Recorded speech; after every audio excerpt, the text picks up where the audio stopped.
Hey y'all, welcome back to my channel. My name is Logracia, and if you're not new here, welcome back. Anyway, so a couple of weeks ago I mentioned to you guys that I had a bit of a story time relating to the first time that I bought a vehicle or a car. Before I got my driver's license, I thought that it was gonna be like I get my license and then I'll be financially ready to buy a car. I don't know why I lied to myself. I don't know who lied to me, but I lied to myself. And that's not how it worked out. And for some people, that is how it works out. For me, it was not how it worked out. I waited, and I waited, and I waited. And I was not waiting patiently, and I was not waiting with a grateful heart. I was actually not waiting. I was complaining, I was murmuring, I was being ungrateful, I was just being dramatic, and I was just being a big baby about it. And it is embarrassing that I acted like that, especially looking back at it now. So what happened was I got my driver's license. I think it was I must just double check the date, but I think it was 2005. It's a long time ago. It feels like forever ago. And I know for a fact that by the time the first 5 years was up for renewal of my card, I still have not had my own car. So between my husband and I, we had a car. We always had a car, but he was the primary user of the car because of, just the way that things worked out, like what he needed it for and versus what I needed it for. For the longest time, I took it that because he had a car that he could use, just get in and drive where he needed to go, that there was no sense of urgency in getting a car for me. So I became very frustrated with him. I became very impatient with him. And I would literally just fight with him because we couldn't buy a second car. Yeah. Imagine that is what I would get upset about. But anyway,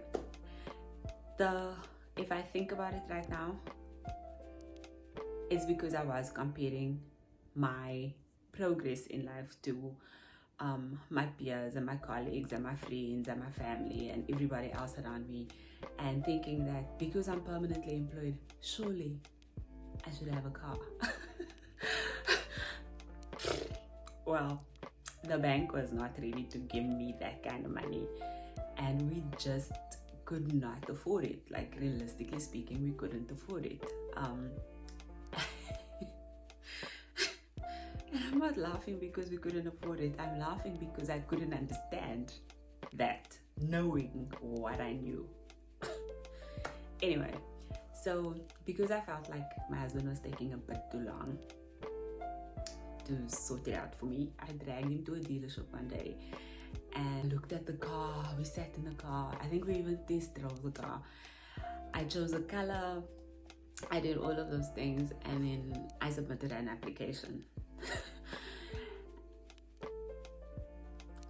And then the bank said no.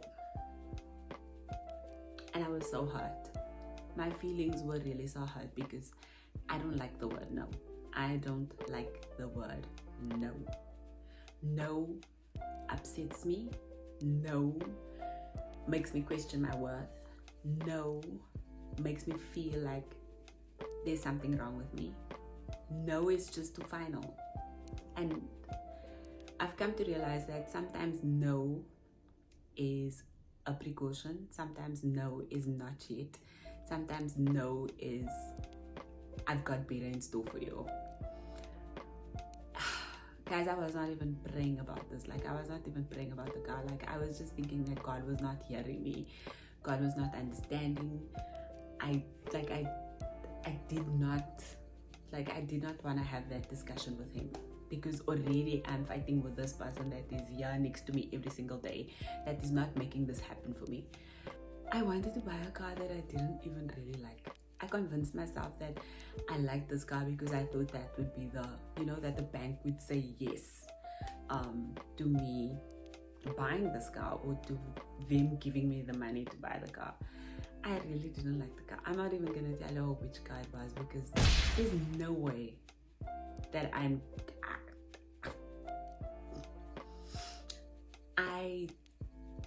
would have been unhappy. If the bank said yes at that time and I got the car, I would have hated my decision after a few months. So I'm glad that it didn't work out the way that I wanted it to work out. So there was a few things that he always said to me, and it was a promise that he made, right? And he said to me, the day we buy a car for me, one, no one will ever take it away from me. So no one will come and take it from me and say, you can't afford it, so we're taking it back. The second thing is that it will never stand and I won't be able to use it because we don't have enough money to pay for petrol. And three, if it is damaged, like in an accident or something like that, that would still not stop me from having a car. I can't remember the third one, but I know the first two was definitely that. And he kept his promise. One day, I left work early. I remember it was in January, a week before my birthday, and he had to come and fetch me from work. And we were driving, and I know I was very sad on that. Like, I know which day it was. I just don't want to say like what happened on the day, but I was sad on the day, and I really just like wanted to get home from work. And we stopped at the dealership, and I'm thinking to myself, like, this guy, he's driving around, like, I just want to be at home. And when we stopped at the dealership, he told me like he was there the day earlier in that day or the day before, and he wants to show me a car, and he wants to find out if I like the car. And I was like, okay. And they showed me the car, and I was like, yes, I like it. It's cute, it's better than what I wanted to get. Way better. Way better than what I wanted to get. And he bought the car.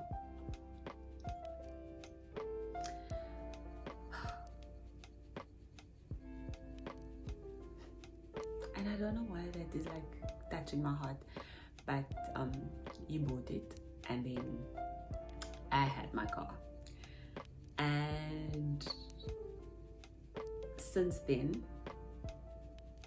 this is the fourth car.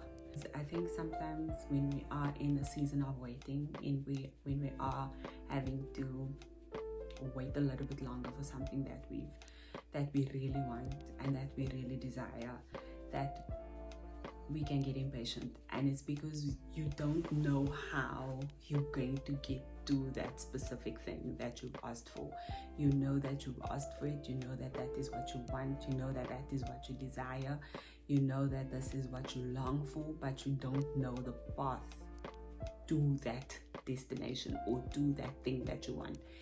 There's a few things that I would like to mention, like 5 things, maybe 6 things that I would like to leave you with if you are in the process of buying a house or a car, or you wanting to, right?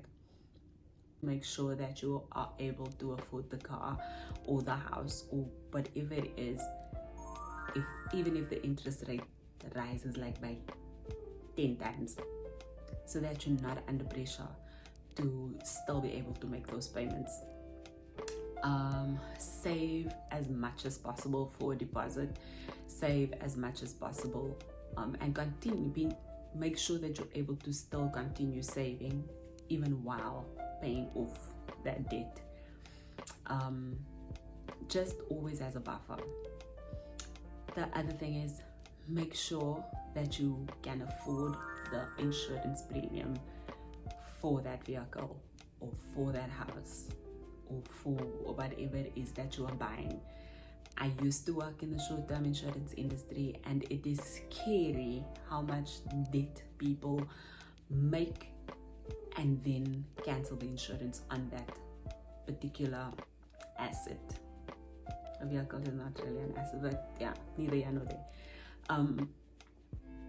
So do not fall into the trap of buying a car, taking out insurance just so that you can take delivery of the vehicle, and then canceling the insurance afterwards, because there's no rules on the road that says we don't bump you because you don't have insurance. It's irresponsible to drive around with no insurance.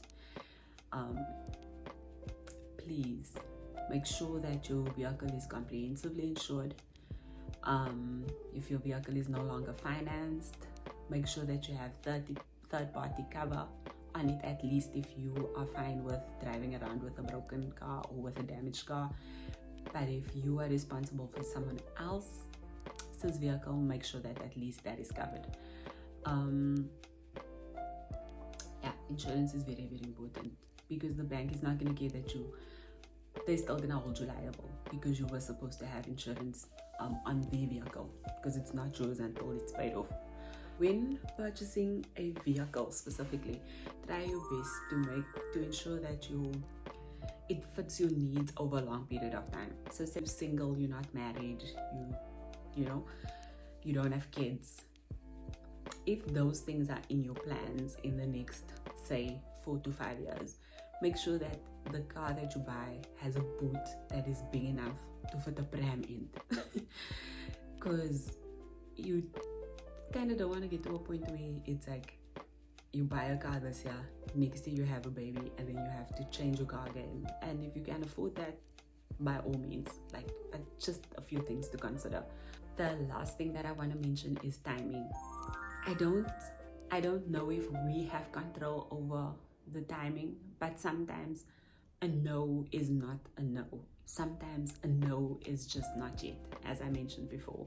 Sometimes a no is just hold on, there's something better in store. So it's okay if the bank says no. It's okay if you can't afford it right now.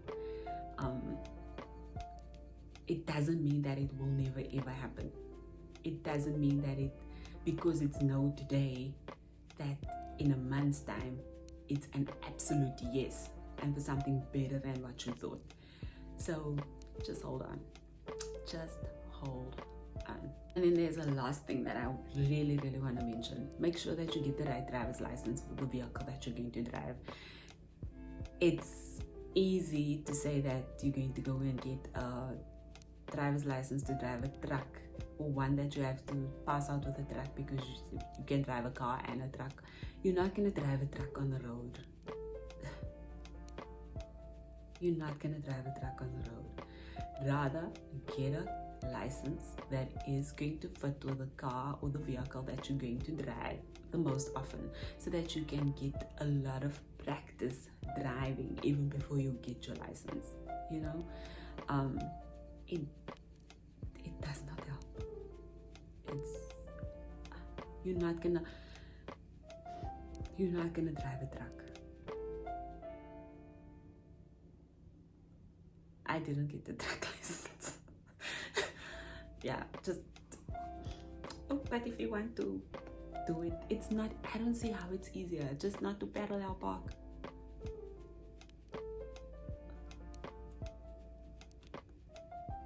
Anyway, but thank you so much for watching, and if you've watched thus far, please remember to leave a like, to give this video a big thumbs up, and to subscribe, and I'll see you all in the next video.